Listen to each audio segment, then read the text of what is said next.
You're just in time for Chapter 3 of Kristy's Great Idea by Anne M. Martin. Chapter 3. Mr. Redmont accepted my composition on decorum. I handed it to him before school, so he wouldn't have to read it while the entire class was hanging around.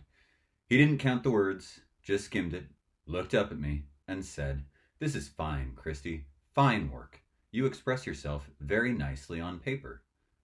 I'd say he's correct so far. And that was it. No words of wisdom, no scolding. I heaved a sigh of relief and walked to my desk with decorum. After school, Marianne and I ran home together again. It wasn't quite as hot as it had been the day before, so we weren't as uncomfortable. "You're sitting for the Pikes today?" I asked Marianne as we jogged along. Marianne nodded. "How many of them?" "There are 8 Pike children." 2, Claire and Margot." "Oh, not bad," I said. "Claire and Margot are 4 and 6. They're fun. More importantly, they like babysitters." "Where are you sitting today?" asked Marianne. "The Newtons. David Michael is coming with me. He can play with Jamie." "Oh, hey, great. Maybe I'll bring Claire and Margot over for a while. They can all play together. And then you can tell me about the babysitting club." "Okay," I agreed. We parted when we reached my house, and I was glad to see that I'd gotten home before David Michael. I let Louie out and made a pitcher of lemonade. Kristy makes a pitcher of lemonade quite casually for a 12-year-old. But maybe, I think she said she's using mix, so strike that comment from the record. But it's a nice routine to be in. I'll give her credit where it's due. Mix, no mix, whatever. Making lemonade's a good thing, no matter what circumstances you're under. Am I correct, folks? Sorry to make it real there for a minute. Back to 1986. 1986. Oh, yeah. Oh, totally. Right, that too. For sure. Oh, dude. Sorry, where were we? At 3:30 sharp, David Michael and I were standing on the Newtons' front steps. Punctuality is an important part of babysitting. I have never once been late for a job. My customers appreciate that. I let David Michael ring the bell. In a few seconds, the front door was flung wide open. Hi, exclaimed Jamie. Jamie is 3. David Michael gave me a look that said, "I have to play with a 3-year-old that says, hi? I patted David Michael on the back. "Hi, Jamie," I replied. "Look," he exclaimed as we stepped into the Newtons' front hall. "Look what I got." He held out a little doll in an army uniform. "It's a G.I. Joe." "Really?" said David Michael, suddenly interested. "Yep," said Jamie proudly. "You got any others?" asked my little brother. "Sure," replied Jamie. "Come on." The boys ran off. Mrs. Newton greeted me from the kitchen. "Thank goodness for G.I. Joe," she said. I smiled. Sorry about David Michael, but it looks like it'll work out okay. I never like to impose on my clients. "Oh, I'm sure it'll be fine." Mrs. Newton patted her bulging stomach. "Jamie better get used to other children." "How about how long until the baby's due?" I asked. 8 weeks. I sighed. "Oh, I wish it would hurry up." "You wish." Mrs. Newton gave me the instructions for the afternoon. "Just a doctor's appointment and a few errands," she reminded me. "I should be back by 5:30. "Okay, 5:30, I repeated. As soon as she was gone, I called Marianne at the Pikes. "Come over whenever you want to," I said. The Pikes lived just a few doors away, so Marianne showed up in 10 minutes. She was pulling Claire and Margot in a red wagon. Hi, Jamie greeted them cheerfully. I'm not sure I'm doing this greeting right, but I have no mental, like, nothing comes to mind when I say, like, hi in the character of a 3-year-old. Like, if it was like some cruise ship guide, like a 55-year-old or something, like, hi. But for a 3-year-old, I'm just going with it. I guess Claire is in the club, though, because Claire says hi as well. Claire is the 4-year-old.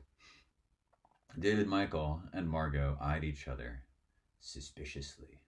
They hadn't played together much, and David Michael was wary of any little girl, especially one who wasn't in his class at school. We took the kids out back to Jamie's swings. When they were playing happily, Marianne said, "So, what about the babysitting club?" "Well," I replied, "I thought we could get together with a couple of other girls who babysit and form a club. Sort of like a company." We were interrupted by a thump and a wail. Jamie had fallen off one of the swings. "Wah!" he cried. I ran to him and checked him over. No bumps, no skinned knees. "Wah!" "Where does it hurt?" I asked him. He pointed to his tummy, then let his hand drift to his knee, and finally up to his head. "Everywhere," I suggested. He nodded miserably. "Maybe we better go," said Marianne, rounding up Claire and Margot. "Okay," I replied. "Listen, why don't we tell Claudia the idea? Let's go over to her house when we're done sitting. She'll be back from her art class then." "Okay, see ya." I don't understand why that couldn't have been covered on the jog earlier, if this was like front page news in both of their minds. But hey, maybe it was so we could have pointed out to us as aspiring babysitters, perhaps, that you should save the important, distracting business for when the 3-year-old is not on the swing set by himself. Not to get preachy. That's not what these videos are for. But part of what these books are for is definitely to give the aspiring babysitters of 1986 and thereabouts some, helpful tips about how to do the job right and well and excellently. Anyway, I gave Jamie a cookie, and he and David Michael played with the G.I. Joes and then watched Sesame Street on TV. Jamie's accident was long forgotten by the time his mother came home. Mrs. Newton paid me, and I ran to my house, leaving David Michael with Sam, and then ran across the street to Claudia Kishi's. Hey, look, it's Claudia. Everybody loves Claudia. I feel like if there was a fan favorite babysitter, it would definitely be Claudia, though. It's everything about Claudia. She's fucking awesome. But the outfits, I think, and no, it really is everything. You can't boil it down to the outfits. Although, strap yourselves in, folks, is all I'm saying. Let me get off this tangent, back to the book. Recently, I haven't felt quite as comfortable visiting Claudia as I used to. This year, she had to go and start growing up faster than us. She's wearing a bra. And the way she talks, you'd think boys had just been invented. She acts like all the guys in the 7th grade aren't the same goony boys they were last year. Last year, the boys were saying, "Want some ABC gum?" and then handing us the gum out of their mouths, saying it's already been chewed, get it? And laughing hysterically. Last year, the boys were giving us noogies in our arms and throwing spitballs at us. Last year, man, she's really getting rhapsodic here. Last year, the boys were pulling our chairs out from under us when we stood up to answer questions. This year, if you listen to Claudia, the boys are heroes. Personally, I don't see any change. I rang Makishi's bell. Claudia came to the door. She was wearing short, very baggy lavender plaid overalls, a white lacy blouse, a black fedora, and red high-top sneakers without socks. I'm gonna guess that the lavender plaid overalls were rolled up, and that's how she could see that Claudia wasn't wearing socks, even though the lavender overalls were baggy and the sneakers were high top. So let's all imagine that for a moment. Cool. Her long black hair, yeah, you thought we were done? Was carefully arranged in 4 braids. I felt extremely blah compared to her. Tell me about it, Kristy. I might as well be a big digitized block of invisible pixels compared to Claudia Kishi. I was so used to seeing Claudia in outfits like that I didn't bat an eye. What I did notice that was she was wearing makeup.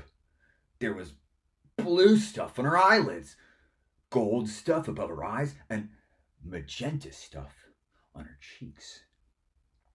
Claudia, I gasped. Your face, you look like... I couldn't stop myself in time. You look like you got made up for the circus. I mean, it's so colorful. Thanks a lot. No, honestly, Claude, you don't need makeup. You've got such a beautiful face. Oh, you just think it's exotic, said Claudia. Well, maybe I do. Brace yourself, folks. 1986 time. Claudia's parents are originally from Japan.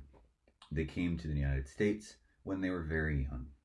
Claudia has silky, jet black hair, dark eyes, and creamy skin without so much as a trace of a pimple. She's absolutely gorgeous. But she has this wild streak in her that makes her buy belts made of feathers and wear knee socks with palm trees on them. Makeup was something new, though. Are you gonna wear that?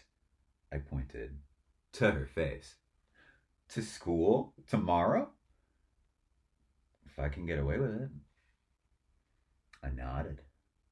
Claudia's parents are very conservative. They don't understand her taste in clothes at all. They're pretty nice about the fedoras and stuff, although they won't buy any of those for her. That's why she has to babysit, to earn money for all that stuff.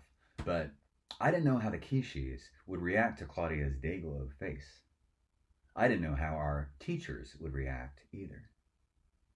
I'm not sure whether this is supposed to be like some Boy George shit, given that this is 1986 and she's like basically dressed like Boy George.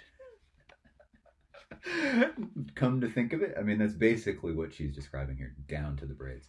But that only occurred to me now. So yeah, Kristy's shock and horror might be a little more understandable than I was giving her credit for. Maybe we'll get a little more detail and find out. I said hello to Mimi, Claudia's grandmother, who was busy making dinner, and followed Claudia upstairs to her room. Where's Janine? I asked. These books were my introduction to the name Janine. Janine is just fucking dynamite as a name. I'm sorry. It doesn't get better than the name Janine. Oh, God, it's a good one. Claudia rolled her eyes. Janine's at the university. Where else? Janine is Claudia's 15-year-old sister. She's only a sophomore in high school, but she's taking classes at Stony Brook University. This is because Janine is a real live genius. An average person has an IQ of 100. An above average person has an IQ of 120 to 140. A person with an IQ of 150 is considered a genius. Janine's IQ is 190, a 6. That's a high IQ. Again, 1986 is this book's IQ. So there's going to be a bunch of shit in here that is very dated. Among them, that mildly offensive paragraph. Anyway, sometimes Janine makes me want to barf, and not just because of her outmoded ideas of intelligence quotients. She almost always makes Claudia want to barf too. She thinks she knows everything. Actually, she does know everything. She's forever correcting us. If I say, David Michael, you can't play outside today because it's raining, Janine will say, Kristy, you should say, David Michael, you may not play outside today. If you say he can't, it means he's physically unable to, and that's not true. What you mean is that he does not have permission to play out of doors. Janine sounds like a textbook. Her best friend is this 14-year-old math nerd who's going to graduate from high school in the spring. Is it your brother, Kristy, president of the math club? LOL. JK. Her second best friend is her computer. Oh! I'm sure it's because of Janine that Claudia concentrates on art and is a terrible student. I was relieved to hear that Janine wasn't home. Whew. We'll get a real life in the flesh, or should I say in the cardigan, introduction to Janine in a little while, though. Don't you worry. Claudia and I plopped down on her bed. Marianne will be here in a few minutes, I said. I have this really great idea that I want to tell you, both of you, about. Claudia's eyes lit up. What is it? A babysitter's club, I announced. A babysitter's club? She squealed. Yeah, I'll explain it all when... Just then, the doorbell rang. Claudia thundered down the stairs, yelling, I'll get it! She flung open the front door and hauled Marianne up to her room. I like clubs, she exclaimed. Tell us your idea. Well, it all started last night, I began. I told them how Mom had had to call nearly everyone in Stony Brook, looking frantically for a babysitter, and how it had taken almost the entire time I chewed 3 or 4 mouthfuls of cheese and pepperoni, and how bad David Michael had felt. So I thought we could sort of join together. We all babysit anyway. Then we could just advertise ourselves and get more customers. We could meet a few times a week and tell our customers what those times are. Then they can make one call and reach a whole bunch of people at once. And if, like, Mrs. Pike wants 2 sitters, she'll only have to make 1 call. And I explained everything else I had thought of, and I wound up with, okay, here are the 2 things to think about. 1, where should we hold our meetings? And 2, who else can we ask to join the club? Are you with me, girls, or are you with me? I can answer both questions, said Claudia. We should hold the meetings here because I have a phone in my room. Oh, terrific, I exclaimed. I'd been hoping that Claudia would suggest that. And I know someone who might want to join the club. Who? Marianne and I asked in unison. She's new. She just moved to Stony Brook. She lives right over on Fawcett Avenue, and she's in my class. Her name is Stacy McGill. Da-da-da-da. Well, okay, I said slowly. Of course, we'll have to meet her. Oh, sure. You'll really like her. She's from New York City, Claudia added. I was impressed. I could tell Marianne was, too. That's where all the hotshot babysitters come from. She opened her eyes wide, Marianne did. I wonder why her family wanted to leave there to come here, she said. Claudia shrugged. Don't know, but I'm glad they did. Stacy's really cool. Marianne and I glanced at each other, not sure that this was a good sign. What's everyone doing tomorrow afternoon? Asked Claudia. Can we meet them? If it's at 5:30 again, said Marianne. I have to babysit before that. We agreed to meet late the next afternoon, and that was how the Babysitters Club officially began. History in the making, friends, is what you have just experienced. For that is where the 3rd chapter of Kristy's Great Idea by Anna Martin draws to a satisfying but suspenseful conclusion. Stay tuned for chapter the 4th.